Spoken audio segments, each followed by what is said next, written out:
नमस्कार साथियों, दृष्टि एक्सप्रेस पर आप सभी का स्वागत है। साथियों, जब भी हम हरियाणा राज्य की बात करते हैं, तो हरियाणा राज्य 2 क्षेत्रों में बड़ा अच्छा परफ़ॉर्म करता है पूरे भारत में यदि हम और दूसरे राज्यों से यदि कंपेयर करें हरियाणा राज्य का। एक है खेल संबंधित और दूसरा जो क्षेत्र है, वो है आर्मी में जो भर्ती होती है जवानों की उससे संबंधित। जब हम रेशियो देखेंगे, रिप्रेजेंटेशन देखेंगे, जैसे हरियाणा यदि हम पॉपुलेशन देखें और उसको कंपेयर करें नेशनल जो पॉपुलेशन अपने भारत देश की, तो लगभग 2.5% के आसपास हरियाणा की पॉपुलेशन है। लेकिन आर्मी में यदि रिप्रेजेंटेशन देखेंगे तो लगभग 13-14% के आसपास मिलेगी आपको स्ट्रेंथ। तो इन दोनों क्षेत्र में हरियाणा की जो परफॉर्मेंस है वो बाकी सभी राज्यों से काफी अच्छी है। ऐसा ही एक न्यूज़ आज के अखबार में भी आया और वो संबंधित है नेशनल रेसलिंग चैंपियनशिप। और ये जो अंडर 23 की राष्ट्रीय कुश्ती जो चैंपियनशिप है, जिसका आयोजन अभी रोहतक में था, 3 दिन का ये इवेंट था। उसमें हरियाणा ने सबसे अच्छा परफॉर्म किया, बाकी सभी राज्यों से सबसे ज्यादा मेडल्स भी हैं और ऐतिहासिक दबदबा बनाया है। मतलब ऐसे भी नहीं कि हरियाणा ने फर्स्ट पोजीशन है, बल्कि दबदबा बनाना भी आप देखेंगे हरियाणा की जो पोजीशन है वो ऑलमोस्ट जैसे 3 इवेंट हुए, तीनों इवेंट में हरियाणा का दबदबा रहा है। और अभी उन मेडल्स के बारे में भी चर्चा करेंगे कि कौन-कौन से मेडल किन-किन के पास गए हैं, कौन-कौन से राज्यों ने अच्छा परफॉर्म किया। अच्छा, एक और अच्छी न्यूज़ ये भी है कि कुछ राज्य नए ऐसे हैं जो कि उभर के आए हैं। मतलब जैसे यदि एक टॉर्च बियरर की तरह देखें तो हरियाणा जो प्रदेश है, स्पोर्ट्स में पूरे देश के लिए एक टॉर्च बियरर है। बाकी सभी राज्यों के लिए एक प्रेरणा का वो है, स्रोत है, जो हरियाणा जो राज्य है। तो कुछ राज्य अभी ऐसे भी उभर के आए हैं जिनकी परफॉर्मेंस काफी अच्छी रही है, जिसमें हिमाचल प्रदेश भी है, जिसमें राजस्थान भी है। तो ये हरियाणा के लिए बहुत अच्छी बात है। उसी के साथ अभी देखिए ये जो चैंपियनशिप थी ये 3 दिन का इवेंट था और अंडर 23 नेशनल जो चैंपियनशिप थी कुश्ती में, इसमें 3 मेजर इवेंट थे। पहला था मेंस फ्री स्टाइल, दूसरा था ग्रीको रोमन इवेंट और तीसरा था वुमेन्स रेसलिंग। जो सबसे पहला था मेन फ्री स्टाइल, इसमें मेनली फोकस होता है कि स्पीड टेक्निक और फुल बॉडी जो होल्ड होता है, जिसमें हम उसका पैरों का भी यूज कर सकते हैं। लेकिन जो ग्रीको रोमन है, इसमें हम अपर बॉडी स्ट्रेंथ को चेक करते हैं और यदि आपने कमर से नीचे यदि अपने पैरों का यूज किया या वहां पर जो होल्ड है वो अलाउड नहीं है। तो ये हो ग्रीको रोमन स्टाइल। उसी के साथ साथ वुमेन रेसलिंग मतलब महिला कुश्ती, हाई इंटेंसिटी, ये भी फ्री स्टाइल है। अब इन तीनों इवेंट में हरियाणा की जो परफॉर्मेंस काफी अच्छी रही है। जैसे कि ओवरऑल यदि हम देखें तो हरियाणा का कंप्लीट डोमिनेंस रहा है, कंप्लीट डोमिनेंस, समग्र जो प्रभुत्व है वो रहा है। जैसे कि मेंस फ्री स्टाइल जो पहला इवेंट था, उसमें यदि हम देखें तो मेनली 3 वो हैं। जैसे कि वैसे तो 3 फर्स्ट सेकंड थर्ड को कंपेयर करना चाहिए, लेकिन लेट्स दो कंपटीशन केवल 2 में ही था।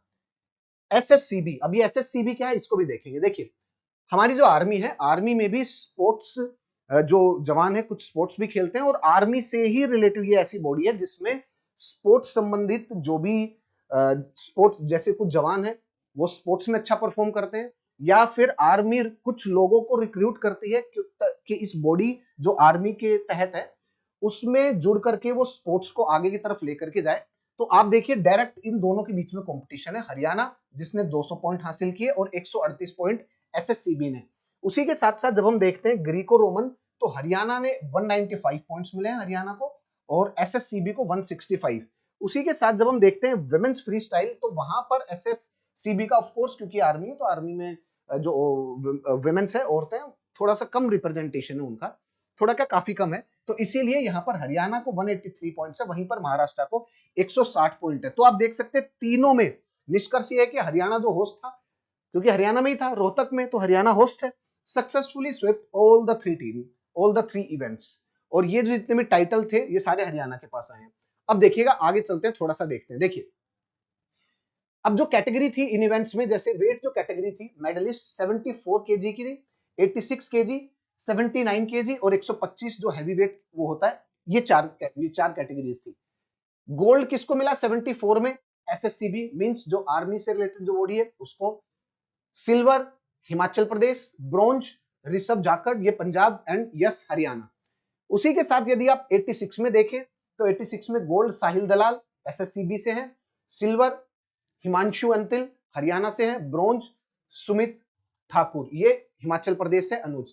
उसी के साथ यदि आप देखें 79 में गोल्ड किसके पास है? पारस, ये हरियाणा से है, सिल्वर यस अगेन एसएससीबी। तो आप देख रहे हैं दो में ही कंपटीशन, हरियाणा और एसएससीबी। और ये एसएससीबी बॉडी का ये आर्मी से अटैच है और आर्मी में जो भी जवान जो स्पोर्ट्स में अच्छा परफॉर्म करते हैं, जैसे जिस टाइम पे पान सिंह तोमर थे, वो आर्मी के अंडर जो एक बॉडी है उसी में स्पोर्ट्स में जो खेलते थे और अच्छा परफॉर्म करते थे नेशनल और इंटरनेशनल लेवल पे, this is a kind of a body.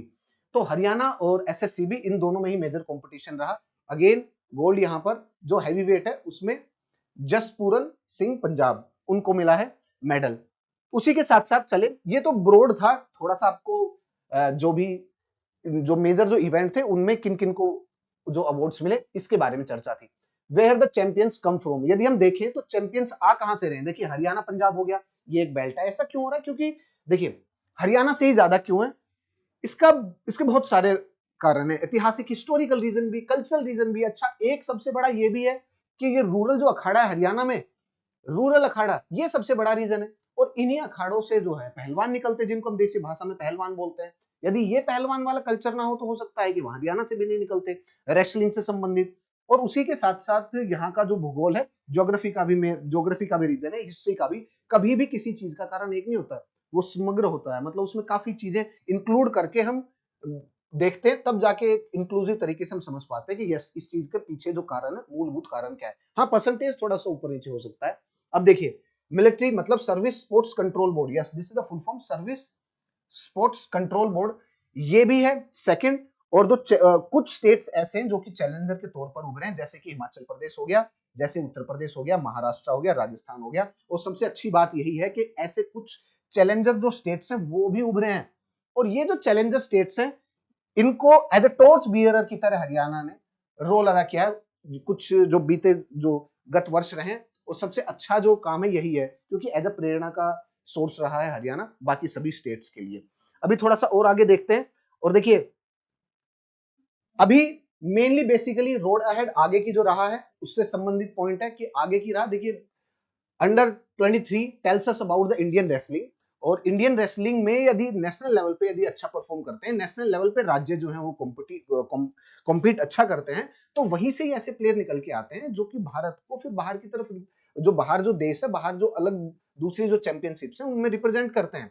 Olympic में भी रोल अदा कर सकता है भारत, बहुत अच्छा परफॉर्म कर सकता है यदि नेशनल लेवल पे।